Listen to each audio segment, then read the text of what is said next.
My name is Olivia Bennett. The moment the wine glass shattered at my feet, the entire room seemed to stop breathing. The sound wasn't loud, but it was enough to make dozens of people turn and look.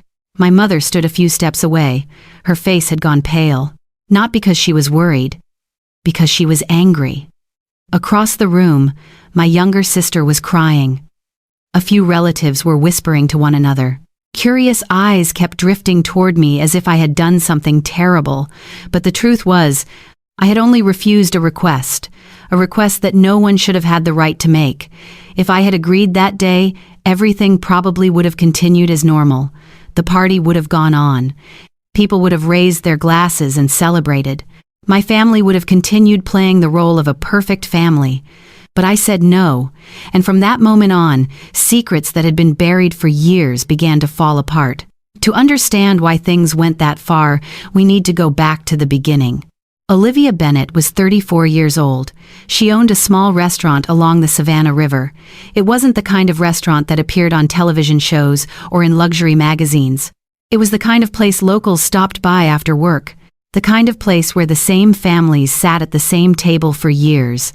The kind of place where people knew the servers by name and remembered each other's favorite meals.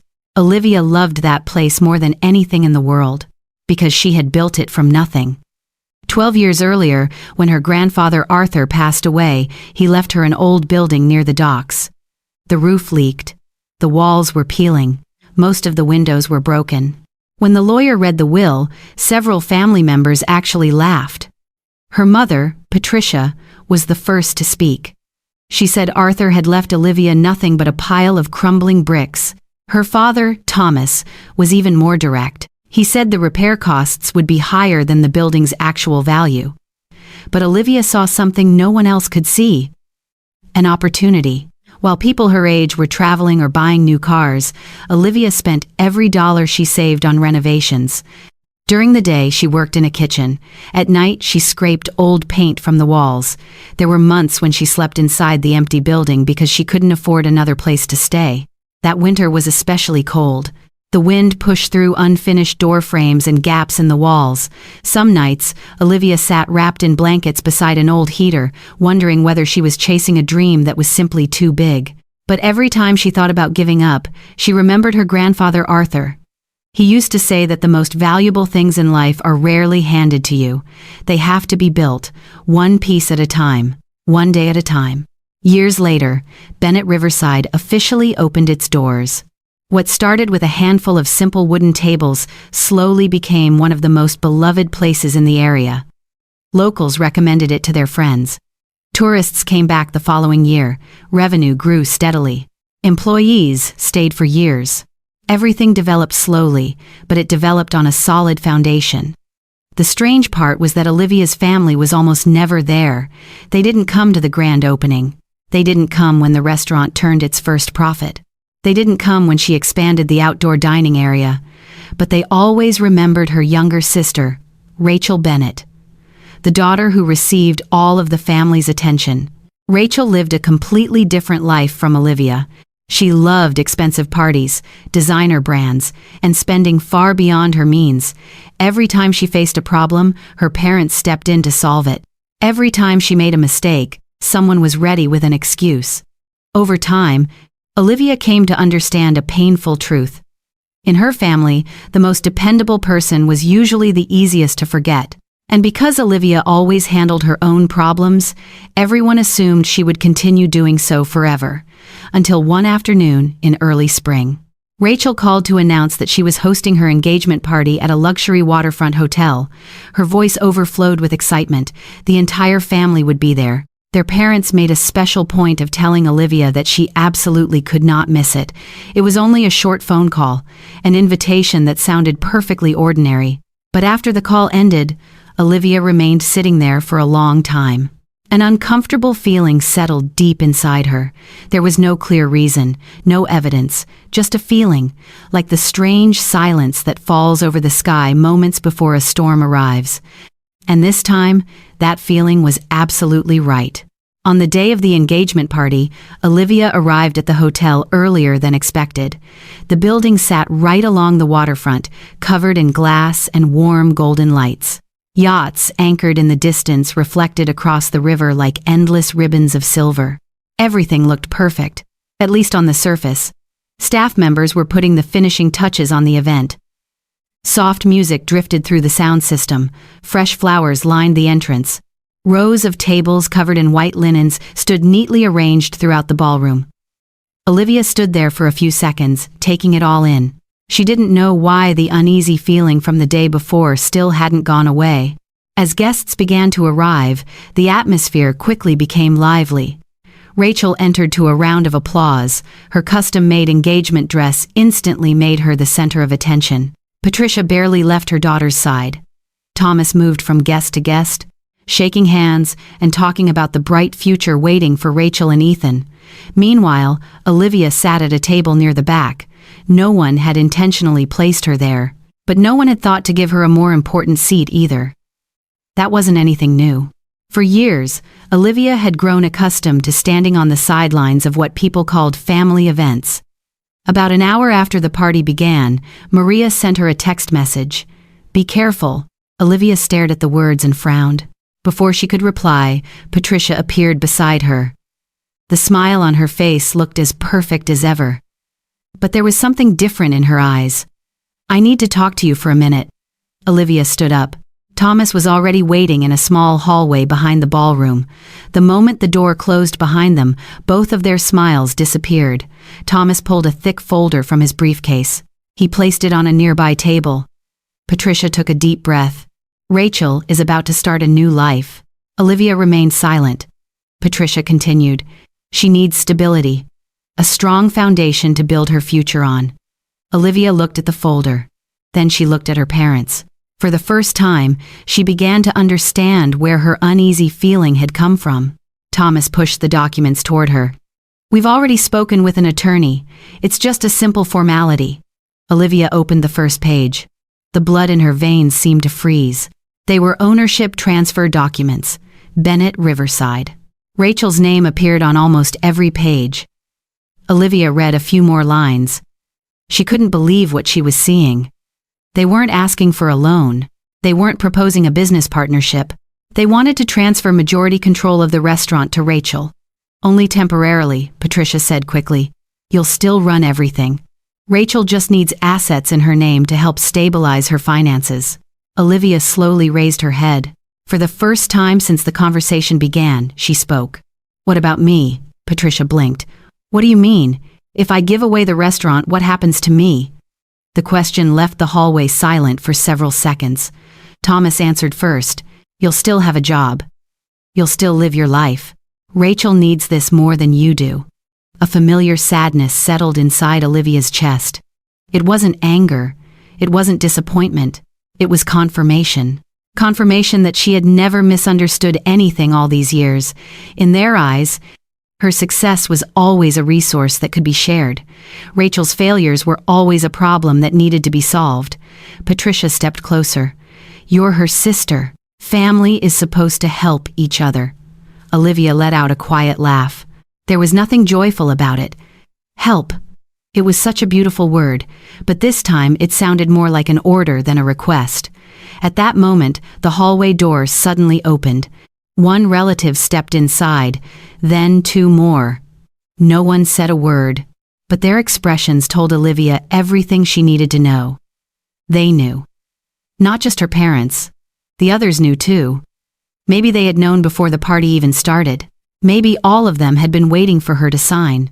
Patricia looked at her expectantly. Thomas folded his arms across his chest, as though the outcome had already been decided. In the distance, Rachel's laughter echoed from the ballroom.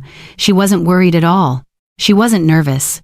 She looked like someone who already knew she was going to get exactly what she wanted. And in that moment, Olivia remembered the nights she had slept inside the restaurant while the cold cut through the walls. She remembered the debts she had paid off herself. She remembered the years when no one had shown up during the moments she needed help the most, and she realized that if she agreed today, it wouldn't end here. There would always be another demand.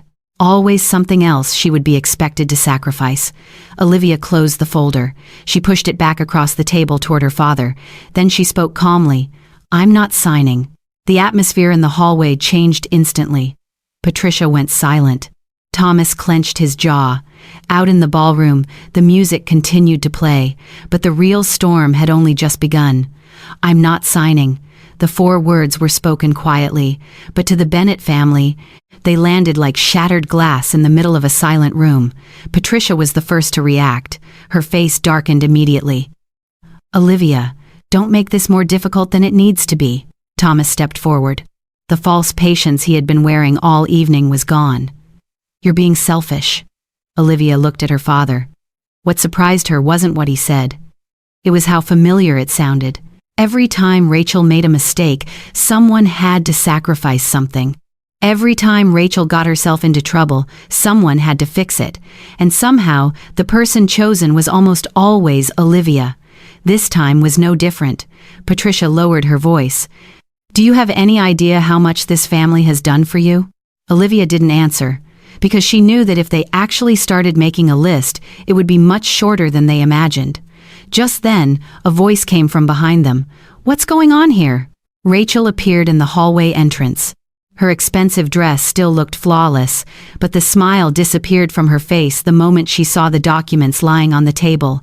In that instant, Olivia realized her sister knew everything. She wasn't surprised. She wasn't confused. Rachel knew exactly what was happening. Thomas immediately spoke up. "Your sister is refusing to help the family." Rachel turned toward Olivia. The expression in her eyes changed. The joyful excitement she had worn all evening vanished. What replaced it was anger. "I don't understand why you're doing this." Rachel shook her head. "It's just paperwork." Olivia looked at her sister. Just paperwork. That was what people usually called things they wanted to take from someone else. The argument began attracting attention. Several nearby guests stopped talking. Curious glances drifted toward the hallway. Rachel became more emotional with every passing second. She talked about her future, about her marriage, about all the plans she had made. But Olivia noticed something strange. Not once did Rachel talk about building anything herself. Every conversation revolved around who would help her, who would support her, who would save her. Then suddenly another voice cut through the tension. "No one needs to save Rachel anymore." Everyone turned. Ethan was standing at the far end of the hallway, the man who was supposed to become Rachel's husband. Or at least he had been until that moment. Rachel's face immediately lost all color. "Ethan, what are you talking about?" Ethan walked forward. His expression was calm in a way that felt almost frightening. In his hands was another folder, much thicker, much heavier, and far more dangerous. He looked at Olivia first, then at everyone else. "I think you deserve to know the truth." The atmosphere instantly froze. Patricia looked nervous. Thomas clenched his fists. Rachel took a step backward. Ethan opened the folder. For months, I felt like something wasn't right. Rachel always avoided conversations about money. Bills appeared and disappeared. Payments came from unknown sources. There were secret phone calls in the middle of the night, so I hired a professional to look into it. And it turned out to be the best decision I've ever made. Nobody spoke. Ethan continued. Rachel is buried in debt. Loans stacked on top of loans over several years. Credit cards, personal loans, failed business investments. The final number was so large that even I couldn't believe it. Rachel immediately interrupted. "You don't understand." But Ethan cut her off. "No. The person who doesn't understand is me. I don't understand why the entire family knew and kept hiding it." The words exploded through the hallway like a bomb. Olivia looked at her parents. No one argued. No one denied it. Their silence was the answer. But Ethan wasn't finished. He reached into the folder again and pulled out another document. This one was older. The edges were yellowed with age. I found this too. Arthur's supplemental estate documents. For the first time that evening, Olivia was genuinely shocked. "Grandpa?" Ethan nodded. Years ago, he established a trust. It contains provisions specifically designed to protect the restaurant from any transfer requests made by family members. He knew something like this could happen. Nobody said a word. Even Rachel stood frozen. Ethan looked directly at Patricia and Thomas. Arthur didn't leave the restaurant to Olivia by accident. He did it because he knew she was the only one capable of protecting it. The words left the hallway in absolute silence. Olivia felt her throat tighten. After all these years, she finally understood. Her grandfather had never underestimated her. He had seen something everyone else had chosen to ignore: her persistence, her honesty, and her ability to build something that could last. Rachel began to cry. Patricia tried to explain. Thomas tried to justify himself. But it was too late. Slowly, Ethan removed the engagement ring from his finger. The movement was calm, deliberate, final. "I can't marry someone who builds a future on lies." He placed the ring on the table. Then he turned and walked away. Behind him, everything began to fall apart, and for the first time in her life, Olivia realized something. The storm hadn't started when she said no. The storm began the moment the truth appeared. After Ethan walked away, the engagement party ended far faster than anyone could have imagined. There was no official goodbye, no public explanation, just small groups of people standing together, whispering among themselves. Rumors spread faster than the music playing through the ballroom. An hour earlier, people had been raising their glasses to celebrate Rachel's future. An hour later, that future had disappeared. Olivia didn't stay to watch the rest unfold. She left the hotel after dark. The wind from the river swept across the parking lot. For the first time in years, she felt relieved. Not because she had won, but because she had finally stopped trying to satisfy people who would never be satisfied. But the story wasn't over. It was only beginning. 2 days later, Ethan sent Olivia everything he had collected: financial statements, hidden loans, credit agreements opened under different names and arrangements. The more she read, the clearer the situation became. Rachel wasn't simply in debt. She had been living in debt for years, and every time everything was about to collapse, Patricia and Thomas found a way to shield her from the consequences. Sometimes they paid part of the balance. Sometimes they borrowed more money to cover old debts. Sometimes they simply lied. One lie led to another, then another, until nobody could even remember where the truth had started. What hurt Olivia most wasn't the numbers. It was the fact that her parents had known everything. They knew Rachel was sinking. They knew the restaurant was the only asset valuable enough to save the situation, and they still chose to pressure Olivia. Without hesitation, without guilt. A week later, creditors began contacting Rachel. Several civil lawsuits were filed. Missed payments and unpaid balances continued coming to light. News spread throughout the local community. People who had known the Bennett family for years started asking questions. Why had this gone on for so long? Why hadn't anyone stopped it sooner? Patricia desperately tried to hold everything together. She called Olivia almost every day. At first, she explained. Then she justified. Eventually, she apologized. But Olivia noticed something important. Every apology focused on the consequences, not the actions. Patricia was heartbroken that the family was falling apart. But not once did she truly acknowledge the choices that had caused it. Thomas was completely different. He stayed silent. No phone calls, no text messages, no apologies. The man who had once controlled every family conversation now seemed to disappear from everyone's lives. Maybe for the first time, he no longer had an answer. Time moved on. Summer came and went. Bennett Riverside continued opening its doors every day. Customers still sat beside the windows overlooking the river.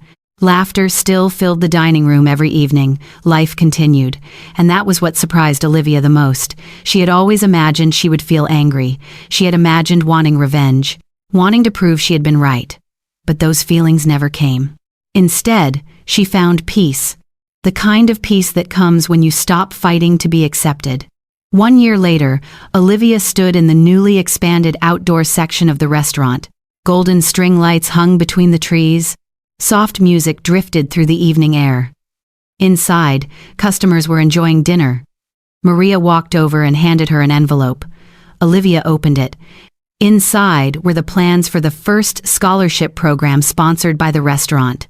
It was designed to help young, aspiring chefs from difficult backgrounds. She smiled. Arthur had always taught her that success wasn't about keeping everything for yourself. It was about building something strong enough to help others move forward. At that moment, Her phone vibrated. A message from Patricia. Just a few simple lines. "I miss you. I wish things had been different." Olivia stared at the screen for a long time. Then she quietly locked her phone, not because she hated her mother, and not because she was incapable of forgiveness, but because she had learned an important lesson. Forgiveness does not mean returning to the place that once hurt you. Sometimes a boundary is the healthiest form of love. The sun slowly disappeared beyond the river. The last light of the day settled across the walls Olivia had spent more than a decade building. She looked around, the restaurant, the employees, the customers, her own life, and finally, she understood. Her family didn't fall apart on the day the truth came out. The cracks had started forming long before that, the day they chose to love one person by sacrificing another. Olivia didn't lose her family in this story. She found her own worth again. And sometimes, that is the greatest victory of all. If you've ever had to stand up and protect something you worked hard to build, or if you've ever faced pressure from your own family, share your story in the comments below. And don't forget to like and subscribe for more emotional family stories, hidden secrets, and those unforgettable moments when justice finally finds its way to the surface.